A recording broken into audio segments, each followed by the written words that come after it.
যে সংস্কারগুলি নির্বাচনের পরে, হ্যাঁ পরে আপনার একজন একটা নির্বাচিত সরকারই যাতে সংস্কারগুলি করে। জাতীয় নির্বাচনের আগে স্থানীয় সরকার নির্বাচনের একটা না, আমি মনে করি এই রিয়ালিটি এখান থেকে সরে আসা উচিত। বিকজ স্থানীয় নির্বাচনে আমার কাছে যেটা মনে হয়, স্থানীয় নির্বাচনে অনেক আওয়ামী লীগের প্রার্থীরাও দাঁড়াতে চাবে এবং সেই ক্ষেত্রে একটা প্রচন্ড, বিকজ গ্রাউন্ড রিয়ালিটিটা আপনার মানতে হবে। এখনো আওয়ামী লীগকে অনেকে বিভিন্ন এলাকাতে সহ্য করতে পারছে না, আর সেখানে একটা বড় গন্ডগোল হওয়ার সম্ভাবনা থাকতে পারে এবং পরিস্থিতিটা হাতের বাইরে চলে যেতে পারে। ইসলামী দল এবং আমি শেষ করি, তো আমি মনে করি যে জাতীয় নির্বাচনটাই সবচেয়ে বেশি গুরুত্বপূর্ণ।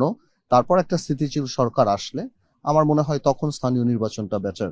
এর আগে যদি করা হয়, আমার মনে হয় যেহেতু স্থানীয় নির্বাচন আপনি কাউকে থামাতে পারবেন না, সবাই করবে, সেই ক্ষেত্রে একটা বড় গন্ডগোল বা তাতে করে কি পরিস্থিতি স্থানীয় নির্বাচন পিছিয়ে যাওয়া বা আমরা মনে করি যে একটা গন্ডগোল হয়ে দেশের পরিস্থিতিটা একটা আবার নতুন দিকে চলে যাওয়ার একটা সম্ভাবনা আছে। আমি মনে করি জাতীয় নির্বাচনই ফোকাস করা উচিত।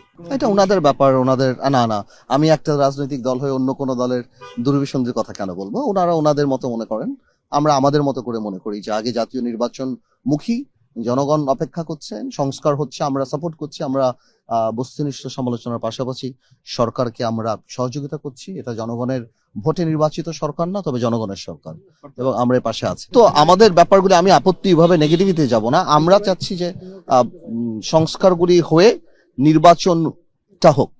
এমন কোন সংস্কার হাতে নেওয়া উচিত হবে না যেটা জনগণ চায় যে জনগণের সরকার করবে, এবং এমন কোনো হবে না যেটা টাইম কনজিউমিং হবে এবং কোনো কারণে নির্বাচন আরো বিলম্বিত হবে।